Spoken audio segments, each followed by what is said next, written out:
दिल्ली येथील जंतर मंतर या ठिकाणी जो विद्यार्थ्यांवरती भ्याड हल्ला झाला त्यानंतर संबंध महाराष्ट्रासह देशात असंतोष निर्माण झालेला आहे। अंबाजोगाई वकील संघाच्या वतीने या ठिकाणी उपजिल्हाधिकारी कार्यालयात निवेदन देखील देण्यात आलेलं आहे। नेमके निवेदनावर काय मागण्या होत्या ते आपण यांच्याकडून जाणून घेणार आहेत। मला सांगा, आज निवेदन दिलं, काय मागण्या आहे तुमची?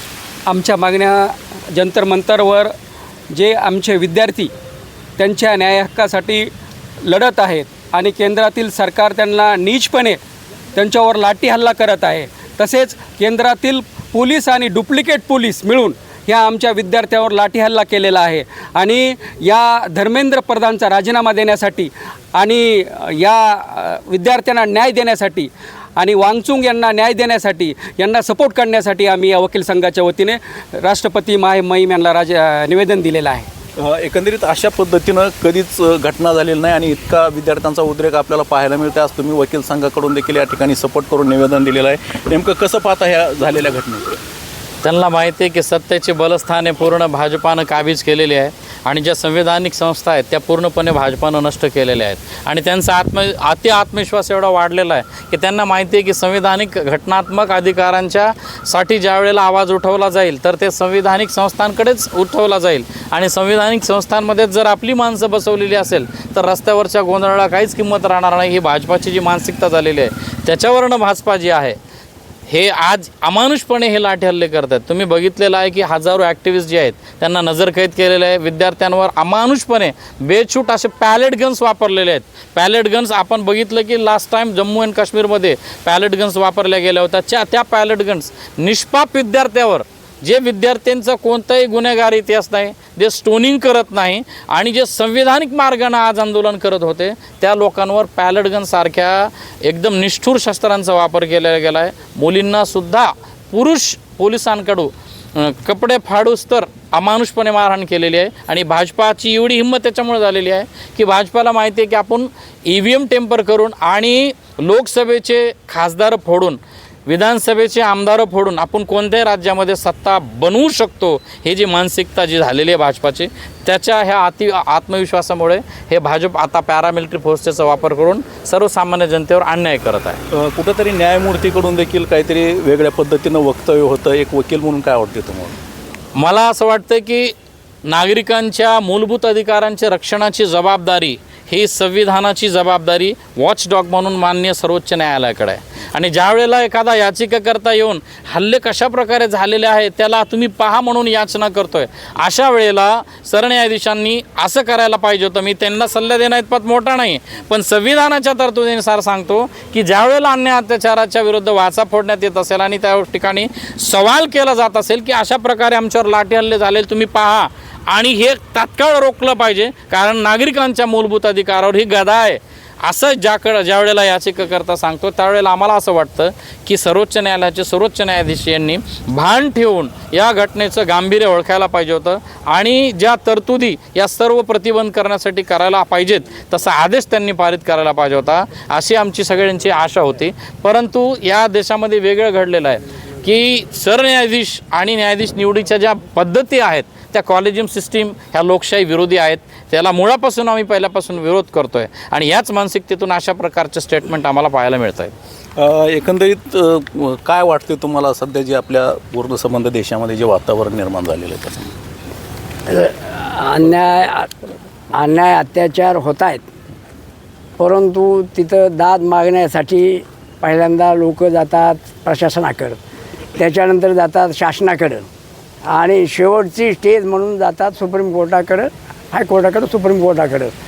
आता प्रत्येक ठिकाणी म्हणजे त्याला काय म्हणतात, त्याला अन्यायाला वाचा फोडण्यासाठी तो गेल्यानंतर त्याला प्रतिसाद मिळत नाही आणि शेवटी काय म्हणतात त्याला शांततेच्या मार्गानं उपोषणाला बसल्यानंतर शांततेच्या मार्गानं आंदोलन करीत असताना आणि तो घटनेनं कलम 19 प्रमाणे दिलेला आपल्याला हक्क आहे, म्हणजे शांततेच्या मार्गाने एकत्र जमणं आणि आपलं मत व्यक्त करणं, हे करीत असतानासुद्धा म्हणजे पोलीस खरे, पोलीस खोटे आणि पोलिसांच्या छातीवर कसल्याही प्रकारचे नेमप्लेट नव्हत्या, नंबर नव्हते आणि काहीतरी साध्या वेशामधले गुंड होते हातामध्ये काट्या घेऊन।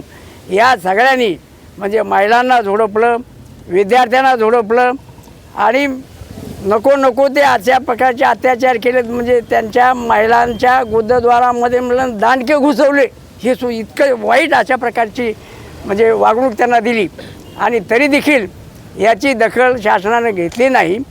21 दिवस म्हणजे हे लोक आंदोलन शांततेने करीत असताना देखील त्याचा विचारसुद्धा केला नाही, त्यांना बोलावलं नाही. या उलट अण्णा हजारेंच्या आंदोलनाच्या पूर्वी, जरांगेंच्या आंदोलनाच्या पूर्वी काही मंत्री जाऊन त्यांच्या स्टेजवर बसत होते त्याच्याशी चर्चा करायला. आंदोलन चालू झाल्यानंतर रोज तिथं शासनाचे प्रतिनिधी होते.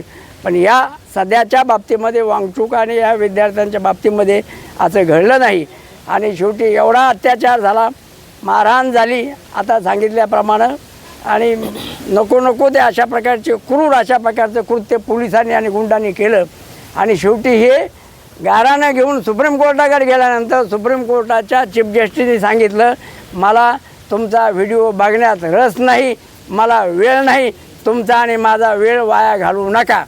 याला पार्श्वभूमी अशी आहे की बॅडमिंटन खेळायला 75 हायकोर्ट आणि सुप्रीम कोर्ट जजेस परदेशामध्ये गेले होते रिजिजू नावाच्या आपल्या कायदा मंत्र्यासोबत सरकारच्या खर्चानं आणि ते खेळून आल्यानंतर आता वेळ कुठे यांना मिळेल, थकले असतील आता असं वाटतं मला.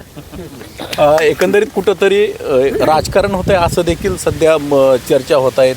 एक आज तुम्ही निवेदन देखील दिलेलं आहे. काय तुमच्या मागण्या आहेत या निवेदनामध्ये? नाही, याच्यामध्ये राजकारण वगैरे हा काही भाग नाही आहे.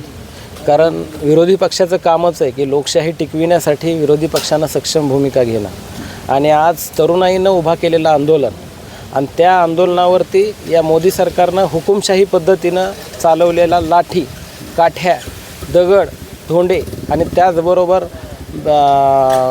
जे काही त्यांच्यावर अमानुष अशा प्रकारचं हुकुमशाही पद्धतीनं आंदोलन दडपण्याचा जो प्रयत्न केला, हे एक प्रकारे लोकशाहीमध्ये लोकशाही संपवण्याचं एक प्रकारे षडयंत्र या केंद्रातल्या मोदी सरकारनं सुरू केलेलं आहे. आणि या परिस्थितीमध्ये विरोधी पक्षानं विद्यार्थ्यांच्या मागणीच्या पाठीमागं उभं राहणं म्हणजे हे काही राजकारण नाही, काही नाही. या उलट या देशामध्ये एक दुर्दैवाची बाब म्हणजे आत्ता तुमच्या माध्यमातून जे ऐकायला मिळतं की देशाचे सर्वोच्च न्यायालयाचे सन्माननीय न्यायाधीश जे आहेत त्यांनी हे व्हिडिओ पाहायला किंवा हे जे काही आंदोलन झालं आहे त्याच्या रीट ऐकून घ्यायला वेळ नाही अशा प्रकारचं एक अतिशय दुर्दैवी वक्तव्य केलेलं आहे असं मीडियाच्या माध्यमातून आम्हाला कळतं आहे. या देशातल्या न्यायव्यवस्थेला जेव्हा वेळ नसतो आणि देशातली न्यायव्यवस्था जेव्हा डोळे झाकून पाहत असते आणि जे काही अन्याय अत्याचार होत असतो त्या अन्याय अत्याचाराविरुद्ध न्यायव्यवस्था जर ॲक्शन घेत नसेल तर ही हुकुमशाहीची नांदी आहे आणि आज ही हुकुमशाही न्यायव्यवस्थेपर्यंत पोहोचली आहे, याचंच हे द्योतक आहे असं मला वाटतं. एकंदरीत युवा वकील देखील या ठिकाणी आहेत. मला सांगा, एक युवा म्हणून एक कसं पाहता त्या जे घटना घडली त्या घटनेकडे? सर, युवा तर आपल्या देशाचा एक बॅकबोन असतो. कोणती पण कंट्री जेव्हा ग्रो करते युवा त्याचा एक फ्युएल म्हणून काम करतो. आणि आपण पाहतो या देशामध्ये की हे सरकार जे एक्झाम पद्धती राबवतं आहे, या एक्झाम पद्धती म्हणून जे युवाचं जे युवा वय आहे ते 5-6 वर्ष सगळे ह्या एक्झामच्या मागेच चालून जातं आहे. ज्या वयामध्ये त्यांनी आपल्या देशाचं विकास करण्यासाठी काम करायला पाहिजे ते पूर्ण वेळ त्यांचा ह्या परीक्षामध्ये जातो आणि ते की युवा करतात पण आणि केल्यानंतर त्यांना माहीत पडतं की एक्झाम फुट झाली. माझे इतकं जे परिश्रम केले, माझ्या आईबापाने जितके माझ्यासाठी परिश्रम केले, त्याग केले, नंतर पैसे लावले, वेळ घेतला, त्याचं सगळं काय फळ आलेलं नाही. तर हे खूप डिसअपॉइंटिंग आहे आणि माझ्या खूप हार्टली कंडोलन्सेस आहेत पूर्ण युवासोबत. आणि हे असं झालं की आणि युवासाठी तर आहेच पण जबाबदार पॅरेंट्सनी, सोशल ॲक्टिव्हिस्टनी पण यांचा आवाज उठवला. आणि एक ठिकाण जिथं आपल्या इंडियाला सेक्युलरिझम म्हणतात, हे सेक्युलरिझम आपल्याला दिसण्यात आलं, जिथं ज्या जंतर मंतरवर लंगर लावले गेले, प्रसाद वाटला गेला आणि इफ्तारी पण खाल्ली गेली, पण तो प्रसाद लोकशाहीच्या 13वीचा होता.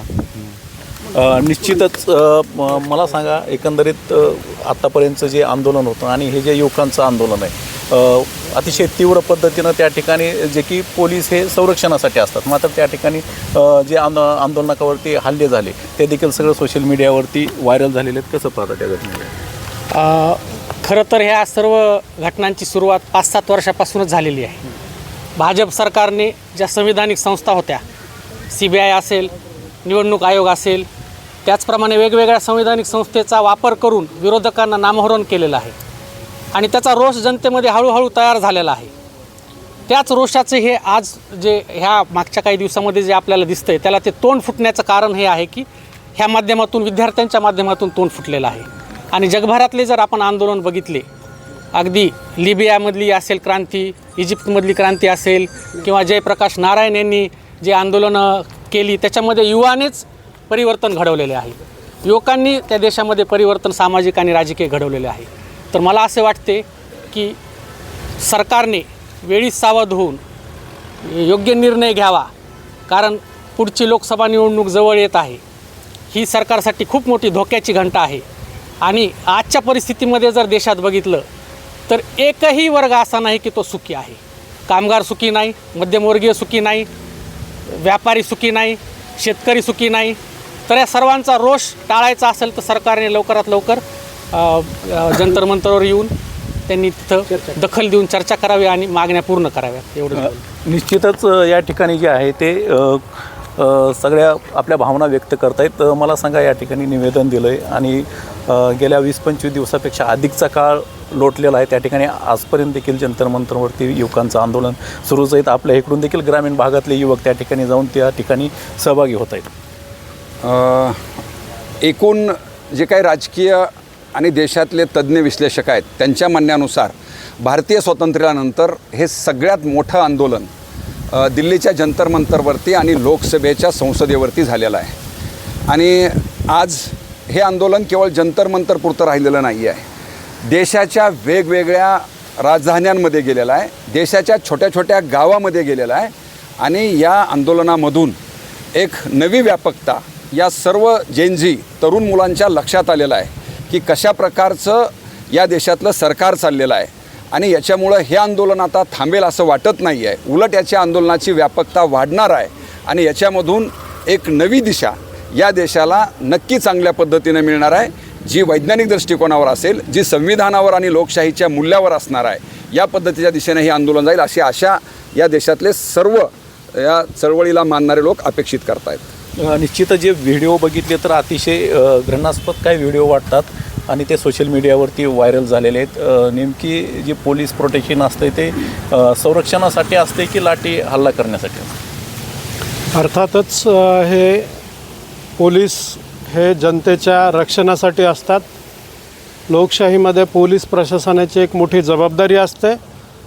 समाजामध्ये चुकीचं काही घडू नये यासाठी पोलीस असतात. त्याचबरोबर नागरिकांचं संरक्षण करणं, संविधानिक मार्गानं जे कुणी आंदोलन करत असेल त्यांना सुरक्षा देणं हे मूळ कर्तव्य असतं पोलिसांचं. परंतु सध्याचं जे काही सरकार आहे, ज्या विचाराचं सरकार आहे आणि त्यांचे सोबते आहेत, त्यांची अशी परिस्थिती आहे की त्यांना काही विरोधक कुणी दिसत नाहीत. आणि जसं हिटलरनं केलं अगदी त्याच पद्धतीनं फार काही बदल असा वाटत नाही. त्यांचे स्टेटमेंट जरी मोदींचे पाहिले तरी हिटलरसारखेच आहेत. पण हिटलरचा अंत काय झाला हे आपल्याला माहिती आहे. संविधान मानतो म्हणून आम्ही शांत राहतो, सामान्य माणूस शांत राहतो. कुठल्याही संविधानिक ज्या काही संघटना आहेत, संस्था आहेत, त्या मानतो. सामान्य नागरिक तोपर्यंत शांत असतो.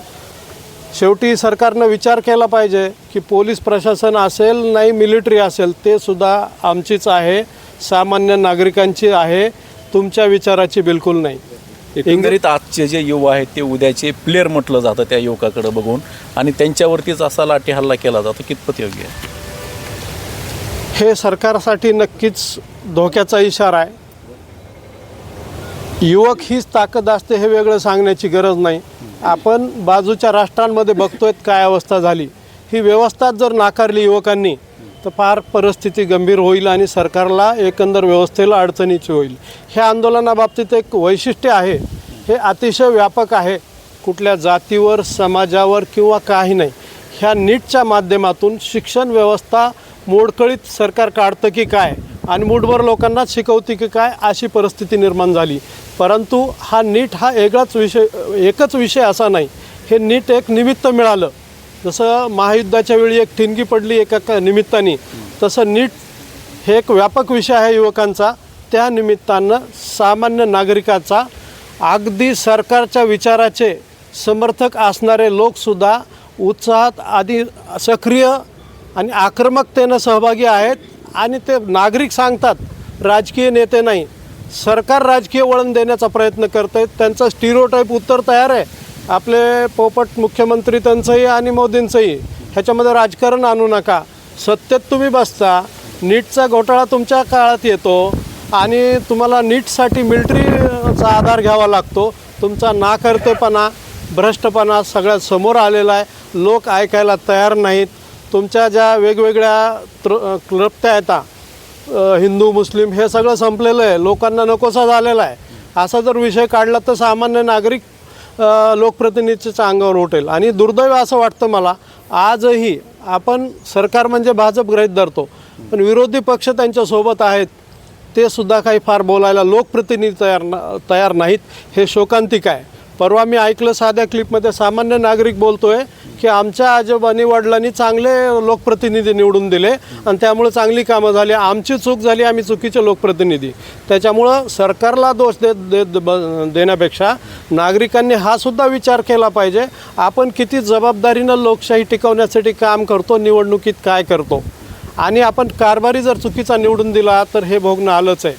त्यामुळं माझ्या मते एकच लोकांसाठी आहे संदेश, की लोकप्रतिनिधी चांगला निवडून देणं लोकशाहीमध्ये हे पुण्याचं काम आहे. तुम्ही धर्म वगैरे मानत असताल आणि ते सामान्य नागरिकाचं आणि कर्तव्य आहे सर्वात महत्त्वाचं.